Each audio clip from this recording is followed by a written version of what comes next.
Good morning. Today, I thought it was a perfect time to talk about how you find a path in life. So often, I see this question asked where it's like, I don't know what I'm doing. I have no skills. I have no direction, no support. Help me. I have no idea where to go next. If you're feeling lost right now, I don't necessarily think it's a bad thing. I like to call it more that you're in between chapters. So in today's video, that's what I want to go and talk about so that you can walk away feeling like you're a little bit more in line with your direction and a little bit more hopeful for the future. See you on the other side. So I want to talk about this whole idea of feeling lost. This is a common thing I hear from people, and I get it. It's so easy in today's day and age to feel lost, to feel like you want something more for you in your life, and to have no idea where to start or where to go from there. And I think worse yet, sometimes when we express these feelings out loud, a lot of times people can hear this and they project their own types of insecurities onto us. So if there's something you want more for your life, if you don't want to work a 9-to-5 job, if you don't want to be in a relationship where you feel like you're settling, or something else like this, sometimes people challenge you not because they think you're doing something wrong, but because you have the willingness to say something out loud that they keep buried underneath. So if you're at the point right now in your life, you're saying, I don't know what I'm doing next. I have no idea who I am, what I want to do. I want you to rest assured that this is a problem a lot of people face. However, if you're even at the point where you're acknowledging this, you're already ahead of a lot of people, because a lot of people sit with these uncomfortable truths and they never address them. You've already taken that first step. Right now, I'm 33. I know people in their 20s. I know people in their 40s, 50s, and 60s. The funny thing is that even people in their 40s, 50s, and 60s, they still have the same problems. I still hear the same thing. I don't know what my path is. I've been doing this for 20 years and I don't really like this. Or maybe this is the first time in 20 years I've asked myself what I do like, because everyone else has pressured me to go in towards this one bucket to do something I don't want to do. If you think about it, when you're a kid, your parents tell you what to do. You have to follow their rules. You're in their household. You're in their system. Then you go to school. You're in that system too. Told what to study, when to eat, when to go to PE, when to do all this stuff. If you go out to college, you're still within that same system. Or if you go to a job, maybe you're in a 9-to-5 job or something too, in which, once again, you're the system. You work from these hours, you take a break now, work from these hours, you go home. There's so many systems in our life. And I'm not saying that all of these are bad, but the more of these that you fall into, the less of yourself can shine through. If you're part of a lot of different events and different communities and different things that expect certain things of you in life, sometimes this is good, but other times I think this puts expectations and pressures on us. And when we feel the need to conform to these, this takes away a little bit of us at a time. And this is the thing, right? It doesn't happen overnight. You don't just wake up one day and you're not who you were. Slowly over time, the more things we invest in ourselves, the more things that tell us how to think, act, feel, or how to move in our day. How do you retain who you are throughout all that? It's very difficult. And so this is why I never fault anybody for feeling like they don't know what they're doing. I've went through this many times in my life. And I think that just because you find your path for one moment in your life, it doesn't mean it's gonna be your path forever. We change, we adapt, we grow as people. And yet a lot of us think that just because we start off in one bucket, we have to end in that bucket too. But that's not the truth of it. Life is a fluid thing that changes all the time. And our interests, our connections, likes and things in life will change. And that's okay.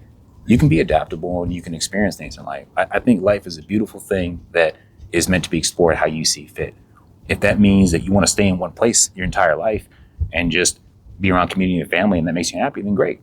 If you want to pick up, move around the world and go see every square inch that you possibly can while you still have breath in your lungs, then that's great too. There's no such thing as a right or wrong thing. It's just about finding the path that works for you, that makes you happy.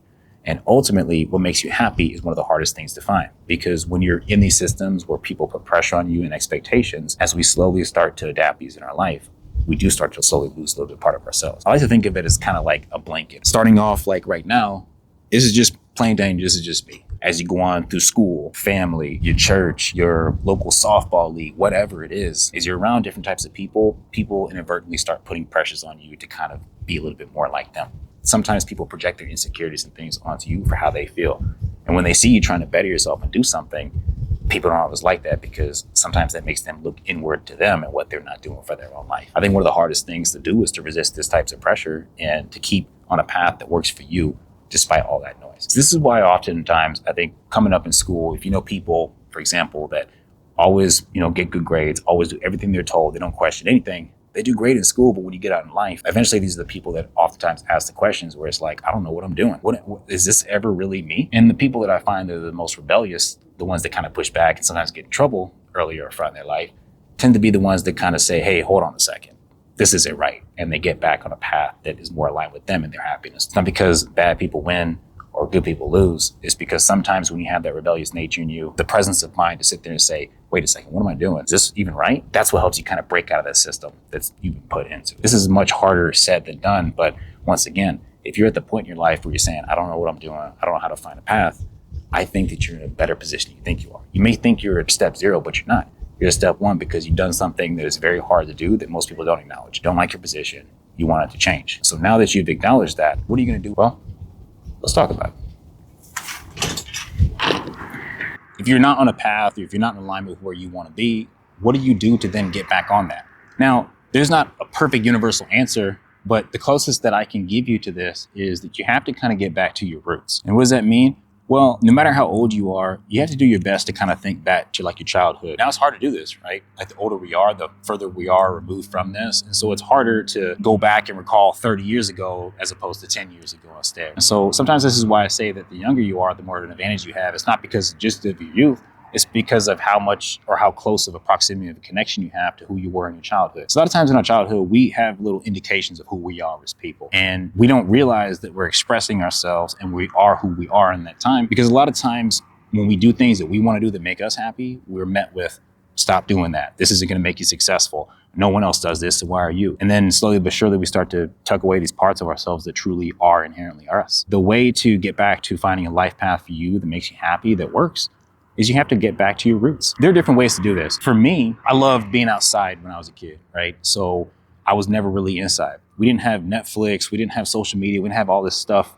And it wasn't easy to just sit inside all day, for me at least. So if I wanted to do something and I was bored, I went outside. I went exploring. I used to run up and down the creek, skipping rocks, used to go on little, playing kickball, doing little stuff like this, but I was never inside. And the moment that I started to realize that I drifted away from my path was when I found myself inside all the time. I was working an office job in a cubicle, never really went outside, did anything in my free time because I was tired and I let that be an excuse to not do it. And slowly but surely over the years, from these pressures and just being tired from everything in life, I got away from who I was as a person.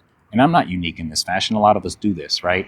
We let the pressures of life, family, work, community, other stuff get to us to the point where we slowly but surely shave away who we are as people. The best way to get back to your life path of what makes you happy or where you want to go in your future is to look back at your past and see the things you naturally gravitated towards.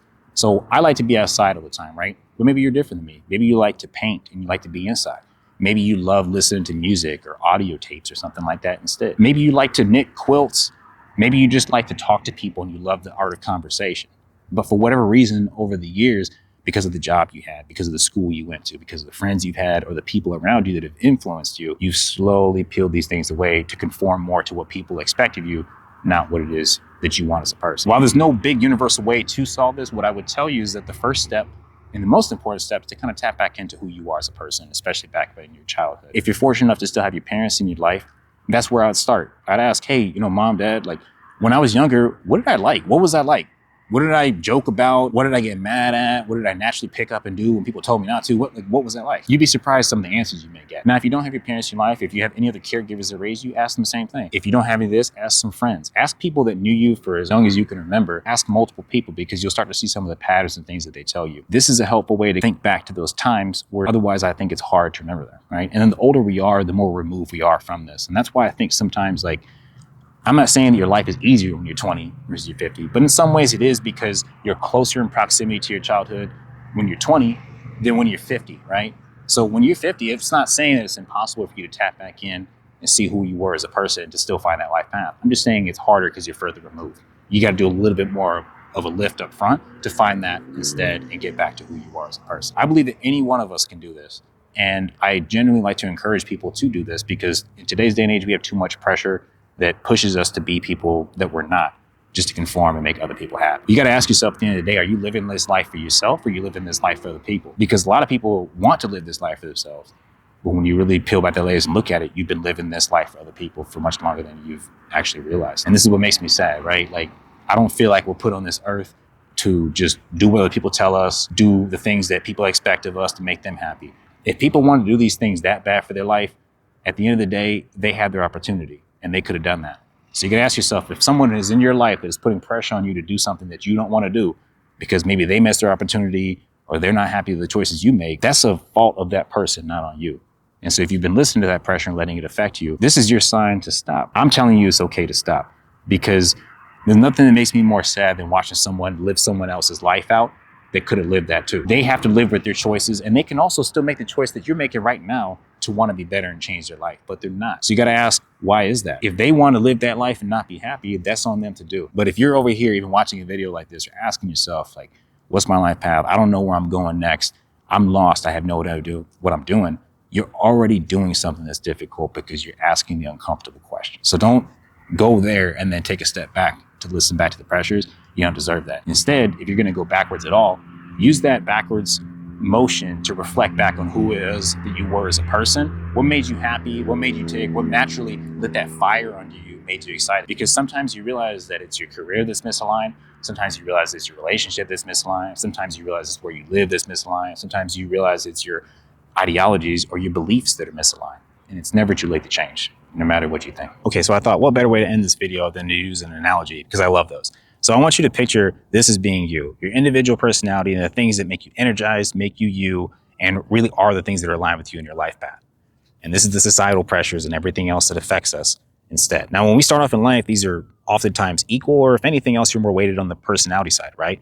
But over time, we slowly start to chip away because these societal pressures start to take over and expectations and things. And after time, this is what you're facing as societal pressures, and this is what you have left as yourself. What is key, and kind of I was talking before, is to get back to who you were and to slowly start giving back from the societal pressures and all these expectations and things back to yourself as a person.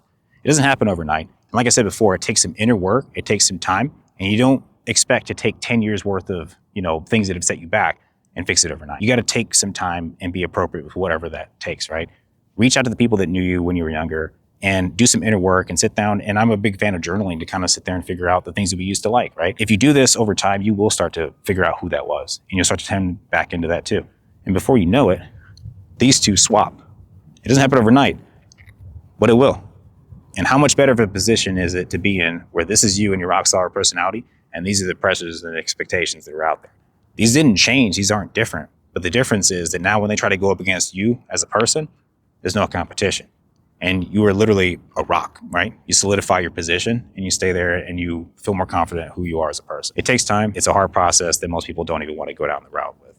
So if you're even asking yourself the question of, am I aligned? Is this right? What am I doing next? What's my path? Or anything along the lines of that, you're already doing more than a lot of people. So once again, congratulations to getting to that point. And if you made it to this point in the video, I just want you to know that I believe you can do it. You can do anything that you put your mind to. You're the only one that can stop yourself too. So I hope this helped. If it did, please go and drop me a like on the video. If you have any personal stories about anything that has affected you in your life or any certain types of pressures that have affected you, I'd love to hear those down in the comments too. We'll see you on the next one. Take care for now. Peace.